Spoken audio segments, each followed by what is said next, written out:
bénissons, Seigneur, nous te bénissons, nous glorifions ton nom. Avec ce merveilleux cantique, nous évoquons le Saint-Esprit ensemble.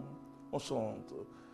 Il est là, présent parmi nous, Esprit de Dieu, Esprit de Dieu, tu es là. Chante et glorifie ton Dieu avec nous. Oh Saint-Esprit, viens. Toi qui nous fais entrer dans le mariage, toi qui nous fais demeurer dans le mariage par ta parole, par le fait d'appeler à l'existence ce qui n'existe pas. Dans ce milieu du jour, nous voulons te bénir. Nous voulons avec toi saluer tous nos frères qui nous suivent. Oh, transforme leur mentalité, transforme leur intelligence, impacte leur vie, ô Saint-Esprit. Esprit de Dieu, Esprit de Dieu. Oh, présent parmi nous, Esprit de Dieu.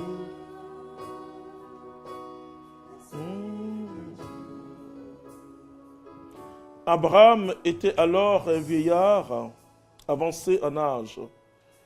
Et Yahvé avait béni Abraham en tout.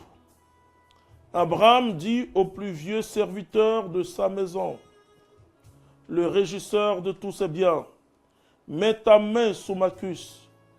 Je te fais jurer par Yahvé, le Dieu du ciel et de la terre, que tu ne prendras pas pour mon fils une femme parmi les filles de Canaan, au milieu desquelles j'habite. Mais tu iras dans mon pays, dans ma parenté, et tu choisiras une femme pour mon fils Isaac. » Parole du Seigneur notre Dieu. Nous sommes dans un cheminement assez important. Pour ce mois d'avril, nous avons dit qu'il s'agit d'appeler à l'existence ce qui n'existe pas. Et nous sommes en train de parler du mariage, comment entrer dans le mariage et y demeurer dans le bonheur et dans la joie par la parole de Dieu appelée à l'existence ce qui n'existe pas. Alors je salue tous ceux qui nous suivent. Que la paix de Jésus soit sur chacun d'entre nous et que le Saint-Esprit, par cette exhortation, t'apporte une révélation. Je dis souvent aux chrétiens que ce qui manque, c'est la connaissance. Nous prions beaucoup. Et je bénis Dieu aujourd'hui, partout, les mains se lèvent pour adorer Dieu. Je suis vraiment béni en voyant ce réveil dans le monde entier. Mais je remarque que les chrétiens ont encore beaucoup de difficultés. Pas de difficultés à annoncer Jésus-Christ, mais dans leur propre vie. C'est vrai, c'est une forme de souffrance pour le Christ, mais si la souffrance n'est pas pour le Christ, alors j'appelle ça difficulté. Par exemple, pour te marier, c'est une promesse de Dieu. Il dit, il n'est pas bon que l'homme soit seul. Donc, il n'est pas bon que la femme soit seule.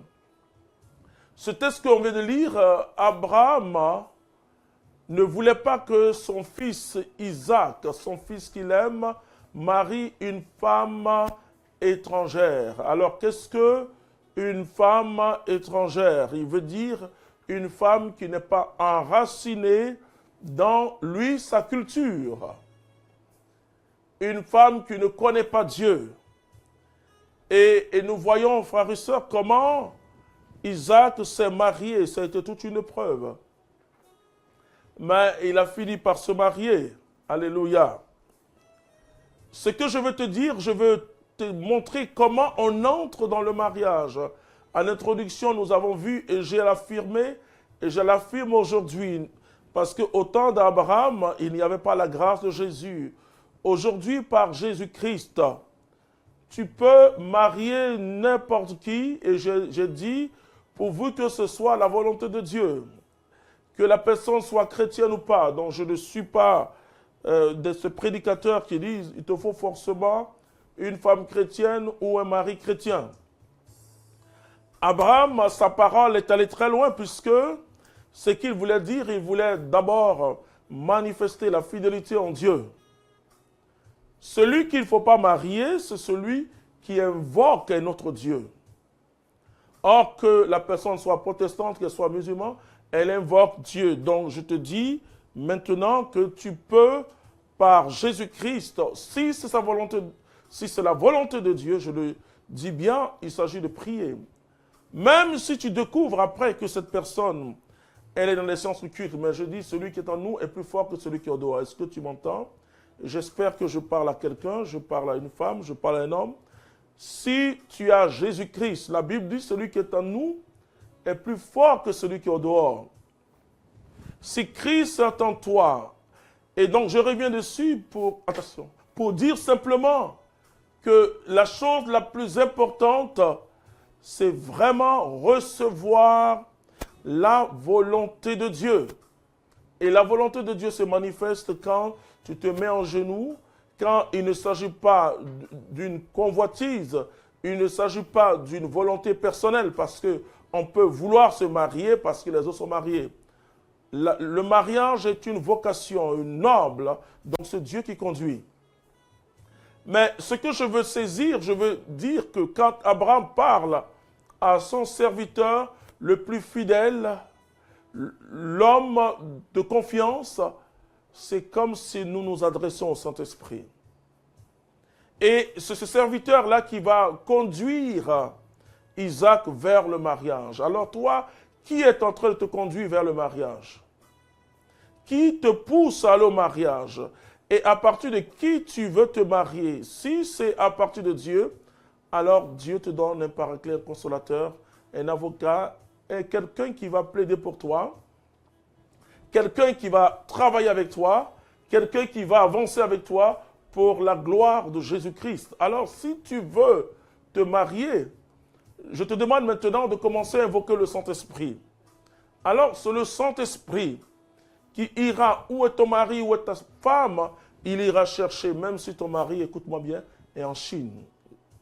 Si ta femme est au Japon, il ira là-bas. C'est le Saint-Esprit qui parle. Et c'est beau, c'est merveilleux. On se marie pas parce qu'on s'est vu un jour, mais on se marie parce que Dieu fait venir vers nous l'homme ou la femme.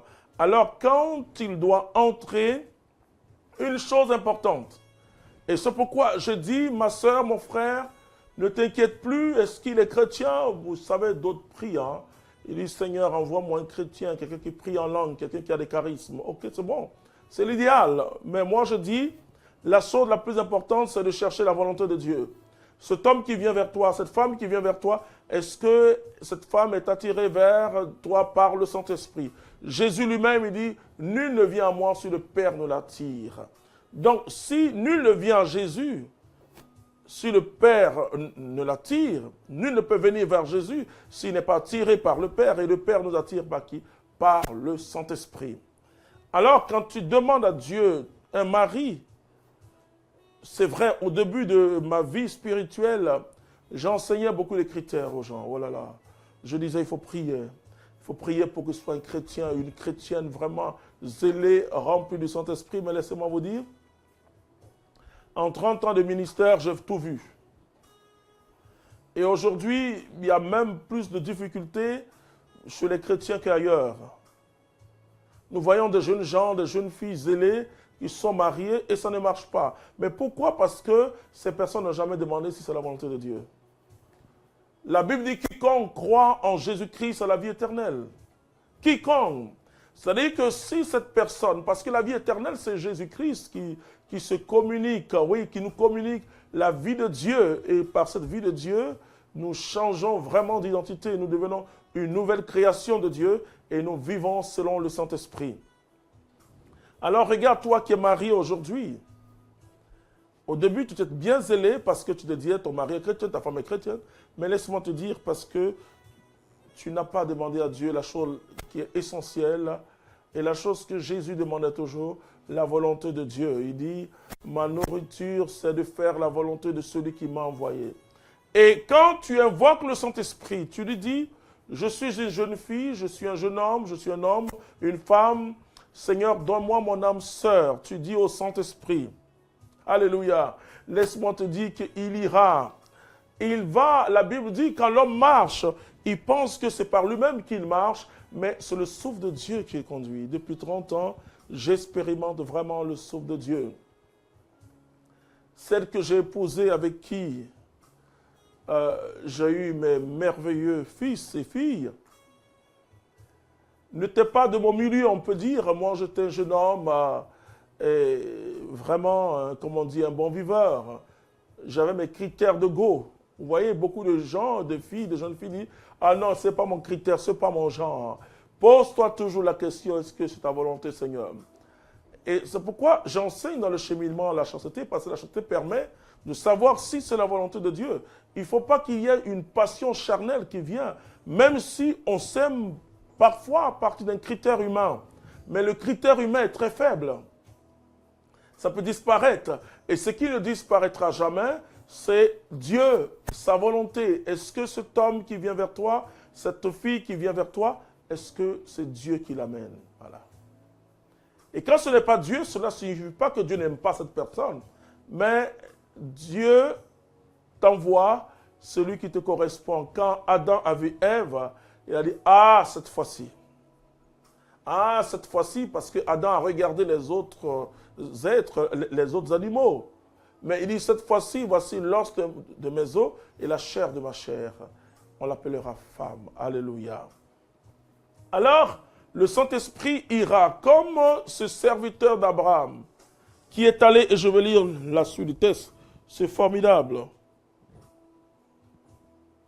Mais tu iras dans mon pays, dans ma parenté, et tu choisiras une femme pour mon fils Isaac. Le serviteur lui demanda, peut-être la femme ne voudra-t-elle pas me suivre dans ce pays-ci? Voudra-t-il que je ramène ton fils dans le pays d'où est sorti? Abraham lui répondit, garde-toi bien de ramener mon fils là-bas. Il y avait Dieu du ciel qui m'a pris de ma maison paternelle et du pays de ma parenté, qui m'a dit qu'il m'a juré qu'il donnerait ce pays-ci à ma descendante. Yahvé enverra son ange devant toi pour que tu prennes une femme de là-bas pour mon fils. Vous voyez, il dit, j'enverrai mon ange devant toi. Donc le mariage a un caractère divin. Ce n'est pas choisi soi-même. Adam n'a pas choisi Ève, Ève n'a pas choisi Adam. Mais Dieu a fait venir Ève vers Adam. C'est très important. Donc Abraham dit, Dieu va mettre son ange devant toi. Et finalement, qui va choisir? C'est l'ange. Alors, qui va choisir pour toi? C'est le Saint-Esprit. Dieu fera venir ses anges. Dieu va te guider. Il va guider tes pas d'une manière formidable. Je rencontre des couples vraiment formidables. Frères et sœurs, j'ai 27 ans de mariage, à Dieu soit la gloire, sans histoire. Je ne dis pas que nous sommes tellement saints. On se donne de temps en temps des petits coudes, mais nous sommes parfaitement unis parce que c'est la volonté de Dieu. Personnellement, j'ai demandé 5 signes à Dieu qui se sont réalisés. Alléluia. Donc, le mariage n'est pas une entreprise humaine où on choisit une femme parce qu'on l'aime à cause de ses yeux, ou un homme, on l'aime à cause de ses yeux, de sa beauté. Non, la Bible dit la beauté est éphémère. Ce qui importe, c'est la volonté de Dieu. Et quand la parole de Dieu te guide dans le mariage dure et le mariage est beau. Très important. Alors, je continue.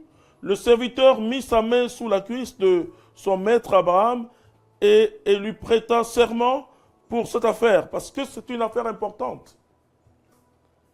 Parce que Abraham ne voulait pas qu'Isaac prenne n'importe qui pour femme.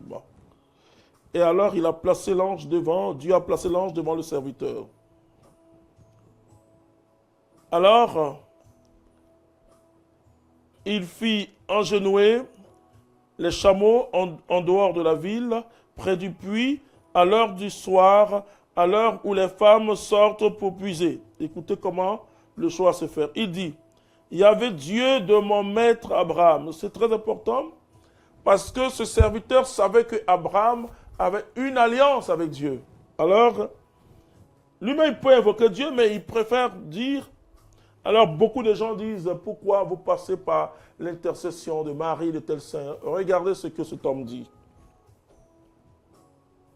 Il dit, il y avait Dieu de mon maître Abraham. Sois moi-même propice aujourd'hui et montre ta bienveillance pour mon maître Abraham. Je me tiens près de la source et les filles des gens de la ville sortent pour puiser de l'eau. La jeune fille à qui je dirai, incline donc ta cruche, que je boive, et qui répondra, bois, et j'abreuverai aussi tes chameaux, ce sera celle que tu as destinée à ton serviteur Isaac. Vous voyez, ce n'est pas possible d'entrer dans le mariage au hasard. Vous entrez dans le mariage au hasard, vous aurez des problèmes, des difficultés. Alors, il pouvait venir prendre n'importe quelle jeune fille, mais il a demandé un signe à Dieu. Il dit, celle à qui je vais dire, donne-moi à boire, un peu comme Jésus à la Samaritaine, et donne-moi à boire, et si elle dit, je te donne à boire, mais je donne aussi à boire à tes bêtes, alors ce sera celle-là qui sera la femme d'Isaac. C'est important de demander ça. Ce n'est pas parce que tu aimes quelqu'un que tu dis c'est ton mari ou c'est ta femme, non. Et c'est pourquoi j'ai mis l'accent au début, toi qui m'écoutes, parce que, parfois les gens ont des critères. Seigneur, il faut qu'il soit très riche, il faut qu'il soit grand, il faut qu'il ait un teint clair, il faut qu'il soit chrétien, il faut qu'il prie en langue, il faut qu'il soit un homme de Dieu, il faut qu'il prêche. Non, ce n'est pas ça. Dieu est capable, il a dit quand Jésus entrait à Jérusalem, et les gens criaient « Hosanna, fille de David, Hosanna !» Et les Juifs ont dit « Mais pourquoi ils crient ?» Alors je te dis « S'ils se taisent, ces pierres-là vont me magnifier. » Alors, Dieu qui est capable de transformer une pierre, alléluia. Et la Bible nous montre des miracles où Dieu transforme des pierres. Dieu fait, il divise la mer. Ce Dieu-là est capable de tout faire. Alléluia. Alors, quand tu t'appuies sur lui, quand tu demandes ton mari, laisse-moi te dire que c'est une affaire simple. C'est parce que jusque-là, tu as des critères. Il est capable de transformer un pauvre, un misérable. Vous savez qu'après, Joseph s'est marié, mais Joseph était en prison. Il est capable de prendre quelqu'un de la prison et de l'élever. Alors, ce Dieu-là, tout ce dont tu as besoin, j'enseignais ces choses. J'enseignais ces choses et je demande pardon à Dieu d'avoir enseigné ces gens de pourriture. C'est de pourriture parce que Jésus est venu pour les pécheurs. Il est venu pour les exclus, pour ceux qu'il est capable de transformer. Si telle est la volonté de Dieu, oh, même s'il n'était pas croyant, je dis, il va célébrer Jésus avec toi. Parce que la Bible dit que quand une femme chrétienne est avec un homme, cet homme est sanctifié par elle. Et c'est Paul qui le dit, 1 Corinthiens chapitre 7, il dit, ne vous séparez pas. Parce que si vous êtes vraiment chrétien, si vous êtes vraiment chrétienne, le conjoint, la conjointe sera transformée. Parce que l'onction qui est en vous va toucher ce monsieur, l'onction qui est en vous va toucher cette femme. Alléluia. Et vous allez voir, ça peut être dur au commencement. Et si jusque-là ton mari n'est pas transformé, si jusque-là ta femme n'est pas transformée, pose-toi la question. L'apôtre Pierre dit, même si ils n'ont pas Jésus-Christ, mais qu'ils soient gagnés à Jésus-Christ par votre comportement. Alors si tu as un comportement, et quelqu'un me disait, Seigneur, il dit, frère, prie pour que le Seigneur change mon mari. Oh, laisse-moi te dire, toi qui manques tant. Et d'autres aussi m'ont dit, Seigneur, et ils m'ont dit, prie pour que le Seigneur change ma femme. Non, le Seigneur ne va pas changer ton mari. Ah? Non, le Seigneur ne va pas changer ta femme. Mais le Seigneur va te demander une seule chose. Change ta manière de voir ta femme, change ta manière de voir ton mari et tout va changer. Alléluia. C'est ce que le Seigneur est capable de faire. Et qui tu es pour demander au Seigneur de changer ta femme? Qui tu es pour demander au Seigneur de changer ton mari? Écoute-moi bien. Pour que ton mari change, change ta manière de voir ton mari. Pour que ta femme change, change ta manière de voir ta femme. C'est très important. Donc, il va demander un signe à Dieu. Il n'avait pas fini de parler que sortait Rebecca, qui était fille de Bethuel, fils de Milka, la femme de Nahor, frère d'Abraham, et elle avait sa cruche sur l'épaule. La jeune fille était très belle, alléluia. Elle était vierge, aucun homme ne l'avait approchée.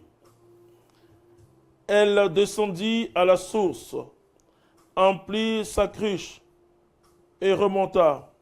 Le serviteur courut au-devant d'elle et dit, « S'il te plaît, laisse-moi boire un peu d'eau de ta cruche. » Elle répondit, « Bois, mon Seigneur. » Et vite, elle baissa sa cruche sur son bras et le fit boire. Quand elle eut fini de lui donner à boire, elle dit, « Je vais puiser aussi pour tes chameaux jusqu'à ce qu'ils boivent, jusqu'à ce qu'ils soient désaltérés. » On peut vraiment acclamer Dieu pour cette merveilleuse parole. Laisse-moi te dire une chose, tu as vu ce que le Seigneur est capable de faire. Pour une histoire de mariage, Abraham a mis Dieu en contribution. Pour ton histoire de mariage, tu dois mettre Dieu en contribution. Alléluia. Ce ne sont pas tes critères qui sont importants. Mais c'est le signe pour savoir si c'est la volonté de Dieu. Des gens se sont mariés, aujourd'hui il y a un chaos. Je vais prier pour vous parce que Dieu est capable de tout transformer. Il est le Dieu de la miséricorde. Si tu t'es marié par convoitise, si tu t'es marié pour un plaisir, laisse-moi te dire que c'est une affaire sérieuse. Ce n'est pas simplement une affaire de sentiment personnel, mais c'est une affaire qui engage ta vie. Une affaire qui t'engage et qui engage ta vie. Alors, pour ça, tu dois appeler à l'existence ce qui n'existe pas. Tu dois dire à Dieu, voici mon mari. Il est sûrement quelque part au Dieu, le Dieu grand et fort. Agis puissamment, va toucher cet homme. Que ton esprit aille toucher cet homme. Que ton esprit aille toucher cette femme. Ce qui est le plus important, c'est ça. C'est de demander à Dieu de conduire vers toi l'homme ou la femme de ta vie. Et sache, toi qui m'écoutes, qu'il y a quelqu'un qui est là pour toi. Toi qui m'écoutes, il y a quelqu'un qui est là pour toi. Dieu a tout prévu. Mais comment retrouver cet homme? Comment retrouver cette femme si tu ne dis pas à l'ange de Dieu ou au Saint-Esprit de t'aider? Et Dieu va s'arranger. Il y a des témoignages extraordinaires de mariage. On ne cherche pas à se marier. On dit simplement à Dieu, j'ai l'âge de me marier. On est disposé à se marier. On ne cherche pas son mari.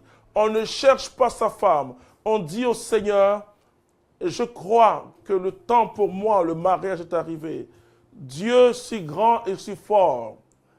Tu as pour moi le meilleur homme. Tu as pour moi la meilleure femme. Écoute-moi bien. Est-ce que celui avec qui tu es n'était pas là? Peut-être que c'est la roue des secours.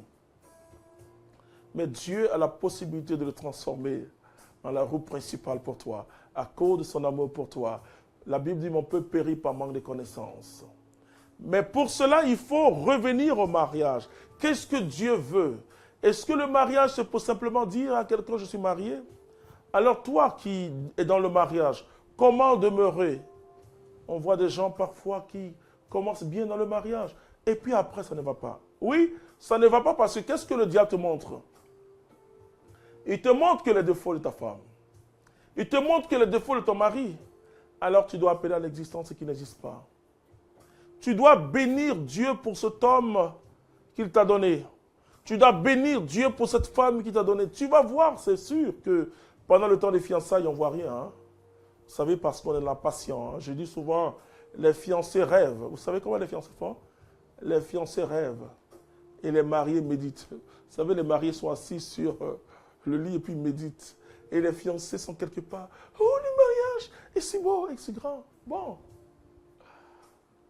Mais Dieu est capable, même si tu sens aujourd'hui le feu dans ton foyer, cette mission est pour toi, pour que Dieu répare toutes choses. Mais c'est toi qui dois appeler à l'existence ce qui n'existe pas.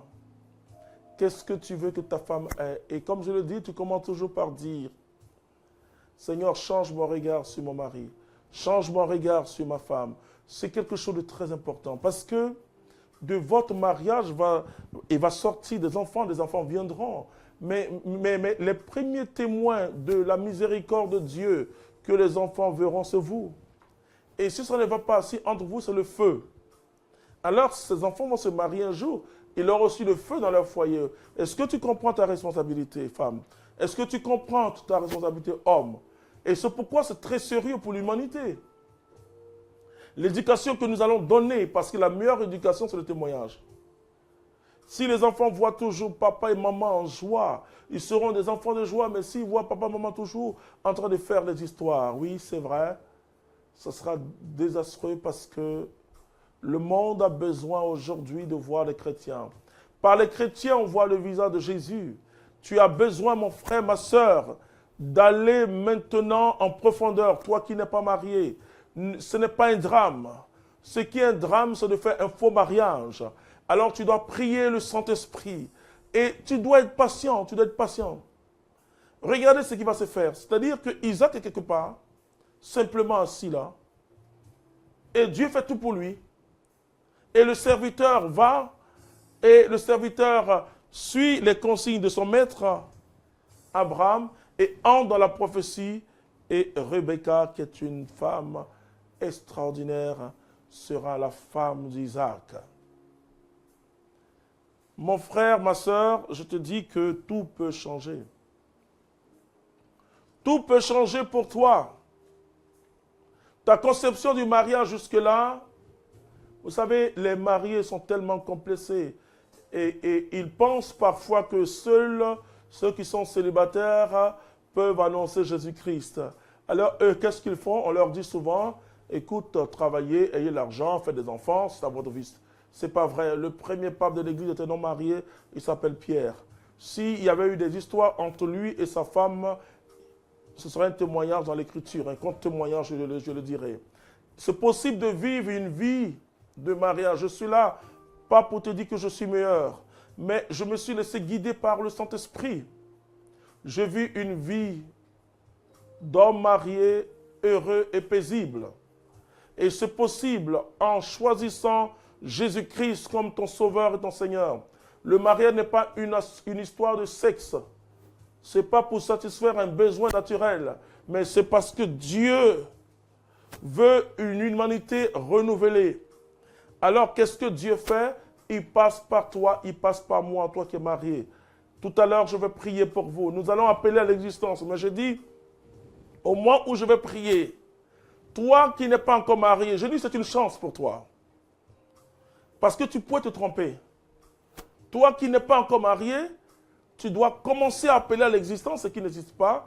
Et pour que le Saint-Esprit, bien sûr, si tu es une jeune fille, habille-toi normalement. Si tu es un jeune homme, fais-toi beau. Mais le reste, c'est le Saint-Esprit qui va faire. Et Dieu le fera, Dieu agira avec puissance, Dieu agira. Tu dois appeler, tu dois dire, oui Seigneur, c'est vrai, je ne connaissais pas le mariage. Je pensais que c'était une passion charnelle. Quelqu'un que j'ai vu et que j'ai aimé. Et je dis souvent, et toi jeune fille, à toi je parle, parce que on dit souvent, la foudre tue. Coup de foudre. Quand tu as reçu Jésus-Christ, laisse-moi te dire quelque chose. Vous qui m'écoutez, c'est un marié qui vous parle. Non, il ne peut plus avoir coup de foudre. Alors, si tu attends ce mariage romantique, tu ne vas jamais te marier. Tu vas dire, mais je ne l'aime pas, oh. Est-ce que je l'aime? Je ne l'aime pas. Oh. C'est une question importante. C'est vrai que, je dis, tu vas l'aimer après. Mais la chose la plus importante, c'est de savoir si c'est la volonté de Dieu. Recherche la volonté de Dieu. Et tu as vu ce que Abraham a fait pour trouver une femme à Isaac. Il a dit à son serviteur, l'ange de Dieu sera avec toi. L'ange de Dieu va te précéder parce que nos anges sont en mission. Et tu peux aussi parler à ton ange gardien en disant, oh oui, c'est toi qui sais où est mon mari. c'est toi qui sais où est ma femme. Il ira. Et tu vas entrer dans un foyer. Au début, peut-être qu'il n'a pas l'argent, peu importe. Je dis aux gens, l'argent peut contribuer peut-être à un certain bonheur. Je dis bien un certain bonheur, mais le bonheur, c'est Jésus-Christ de Nazareth. Si tu as une femme où vous pouvez vous comprendre, la Bible dit, si 2 ou 3 sont d'accord, c'est-à-dire si vous êtes d'accord, s'il n'y a pas d'histoire, et que vous devez demander une maison au Seigneur, le Seigneur va vous accorder une maison. Tu comprends? Alors que Dieu te bénisse, et tout à l'heure je vais prier pour que la gloire de Dieu se manifeste. Mais je dis, tu dois appeler à l'existence ce qui n'existe pas. Parce que tu es un fils de Dieu. Et tu as certes des devoirs, mais tu as des droits. Et Dieu veut te bénir. Que Dieu te bénisse. À tout à l'heure. Que Dieu te bénisse. Amen.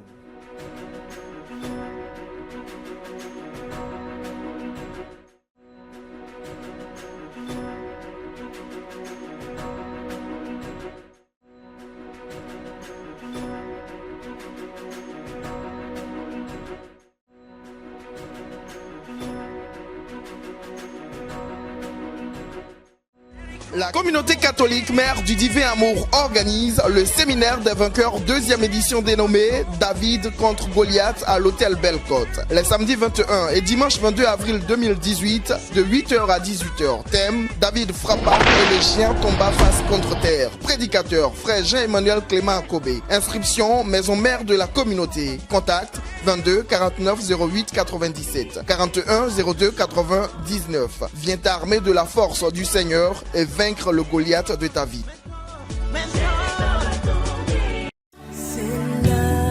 La Fraternité Fiat et le ministère d'Espérance et d'Impact de la communauté catholique Mère du Divin Amour organisent Rehoboth International édition 2018 à la patinoire du Sofitel Hôtel Ivoire d'Abidjan. Les samedis 5 et dimanche 6 mai de 8h à 18h. Thème: c'est l'heure. Jean 5 verset 28. Prédicateur: frère Jean-Emmanuel Clément Akobé, sœur Cécile Marie de l'Espérance, frère Mathias Marie, sœur Yvette Niamke, sœur Geneviève Kenoum, sœur Tabitha et bien d'autres prédicateurs. Au programme: louanges, enseignements, messe, prière d'intercession. Rehoboth, le Seigneur nous a mis au large.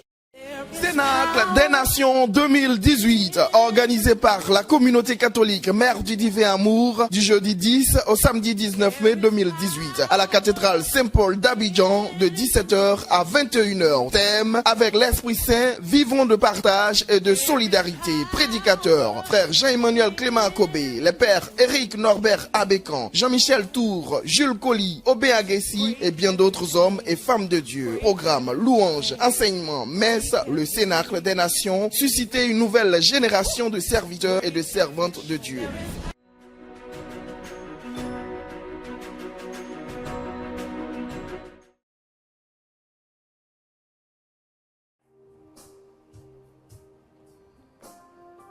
Oh mon Dieu, gloire à toi. Tu es bon, Jésus.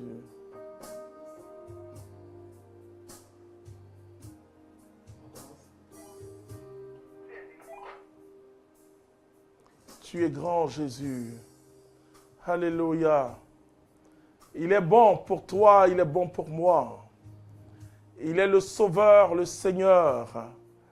Et le mariage est beau. N'aie pas honte d'aspirer au mariage. N'aie pas honte de vouloir que ton foyer soit un foyer témoin. Oui, pour cette personne qui dit à Jésus: aide-moi à trouver mon âme sœur, mon mari. Je ne veux plus aller de foyer en foyer. Oui, tu ne mérites pas d'être de foyer en foyer, comme cette Samaritaine. Elle avait soif de quelque chose qu'elle ne connaissait pas, et finalement, elle a reçu Jésus dans son cœur. Alors, toi, laisse-moi te dire que Dieu va te bénir. Ne sois pas humilié parce que tu es seul. Dieu va te bénir. Il y a des choses qu'il faut entendre. Il faut entendre le fait que le mariage est une entreprise, certes humaine, parce que nous sommes des êtres physiques, mais qui a une origine divine. Ça a été voulu par Dieu. Et donc, ce n'est pas quelque chose qui c'est pas de l'amusement. Ça prend toute notre vie, toute notre énergie, tous nos sentiments. Et dans une vie à deux, où vous êtes deux. Alors si Jésus n'est pas dedans, c'est compliqué. Tu commences avec Jésus. Alors je vais prier pour toutes les personnes qui aspirent au mariage. Tu as bien compris, désormais tu dois appeler à l'existence ce qui n'existe pas. Tu appelles ton mari à l'existence parce qu'il est quelque part et tu dis à Dieu de faire venir son Saint-Esprit. On va prier. On va demander à Jésus de manifester sa force et sa puissance. Père si grand, voici mes frères et mes sœurs qui te demandent une âme sœur. Que chacun touche, mette sa main sur son cœur et je vais prier. Dieu fera son miracle. Père si grand, voici mon frère, ma sœur qui te demande son âme sœur. Celui que tu as préparé depuis toute éternité pour lui ou pour elle. Celle que tu as préparée pour ton fils, celui que tu as préparé pour ta fille. Je te dis merci, Père, parce que je crois en ta puissance. Tu es vivant. Oh, Père si grand, ce que tu as fait pour Isaac, tu as mis ton ange devant le serviteur d'Abraham, qui est allé chercher la femme d'Isaac, le rôle du Saint-Esprit, le rôle des anges. Père, je mets leur ange gardien en mission par la gloire de Jésus-Christ, car ils sont les anges au service des serviteurs de Dieu. Laisse-moi te dire, mon frère, ma soeur, si tu ne sais pas ça, je te dis que ton ange gardien est à ton service. Alors, Père, nous mettons tous ces anges gardiens au service de tes bien-aimés, qu'ils aillent chercher l'âme sœur, l'âme qui correspond à tes enfants. Merci parce que tu passeras par cet homme ou par cette femme pour donner la joie et le bonheur à tes enfants. Et je te dis merci, Père. Tout ce qui était obstacle spirituel, au nom de Jésus-Christ de Nazareth, je brise cela au nom de Jésus-Christ. Ma sœur, tu vas te marier. Mon frère, tu vas te marier. Alléluia.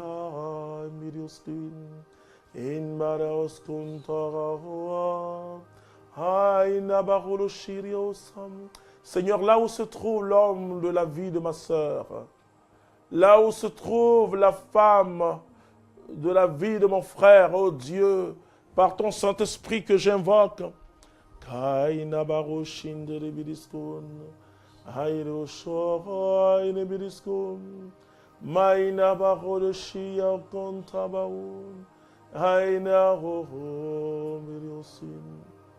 tu es grand, tu es puissant, oh Dieu. Merci pour ce que tu fais. Oui, tous ceux ou celles qui sont attachés à des génies des eaux, des maris de nuit ou des femmes de nuit, ô Père, qui empêchaient le mariage au nom de Jésus-Christ, nous brisons cela au nom de Jésus-Christ. Père, nous appelons à l'existence ce qui n'existait pas dans leur vie. L'élément qui manque dans leur vie, à leur caractère, pour réaliser la promesse, pour que la promesse se réalise pleinement dans tes enfants, dans tes filles et dans tes fils. Seigneur, je te dis merci parce que tu amènes tout. Tu fais concourir tout à notre bien, à notre salut, à notre joie. Père, merci de libérer totalement tes enfants.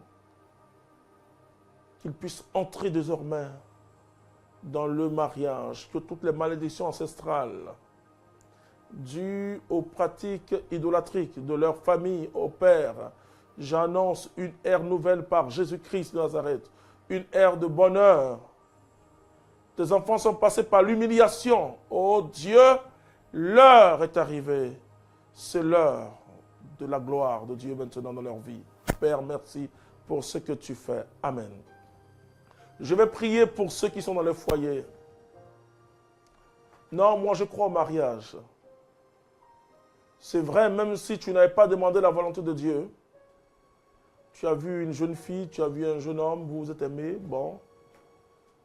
Mais confie-toi au Seigneur maintenant, pendant que je prie. Oui, Dieu a voulu le mariage pour que nous soyons heureux, pour que nous soyons dans le bonheur. Et beaucoup de gens pensent que le pire dans le mariage, c'est se faire du mal. Ce n'est pas vrai. C'est ce qu'on peut traverser ensemble comme difficulté. Dans le bonheur comme dans le malheur, c'est ce que cela veut dire. On doit toujours s'aimer. Dans le bonheur comme dans le malheur. C'est ce qu'on, lors de la préparation du mariage, on enseigne cela aux nouveaux mariés, aux jeunes fiancés, je le dirais aux fiancés.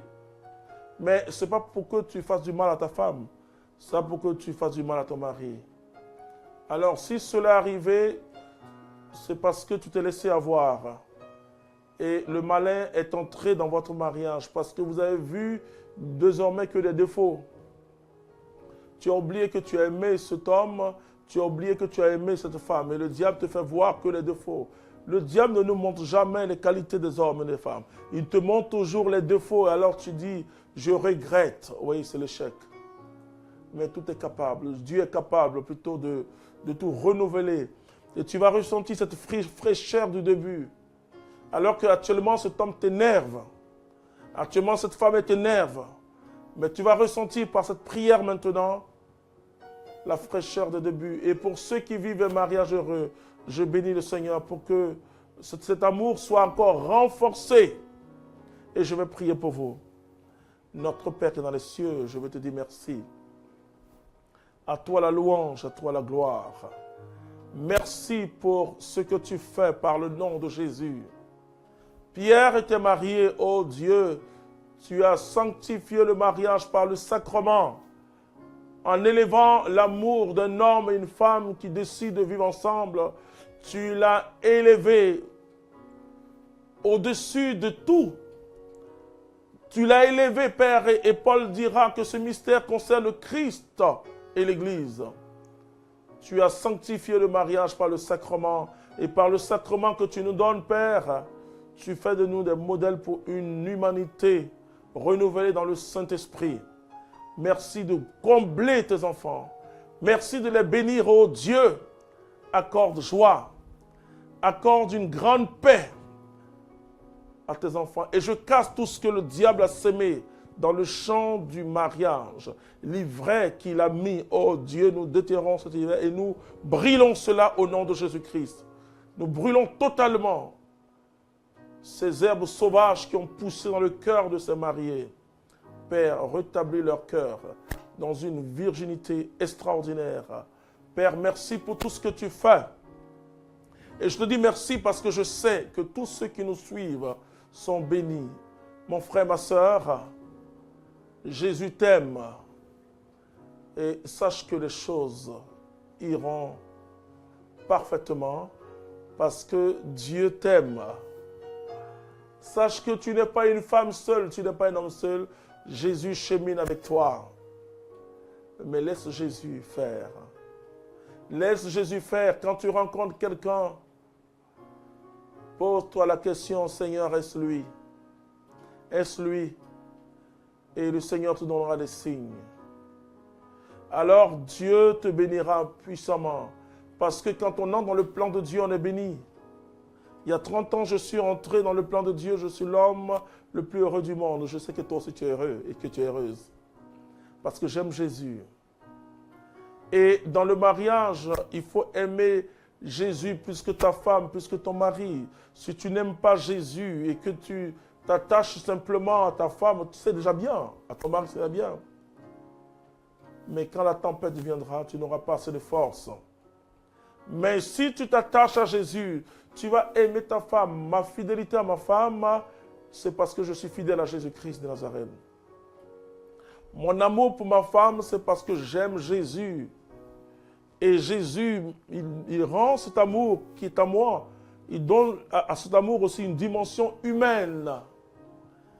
Et j'aime ma femme en tant que ma femme, mais en tant que ma sœur, il y a aussi une dimension spirituelle de l'amour.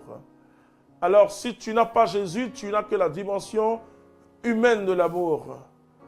Et la dimension humaine de l'amour s'effrite au fur et à mesure que vous vivez ensemble.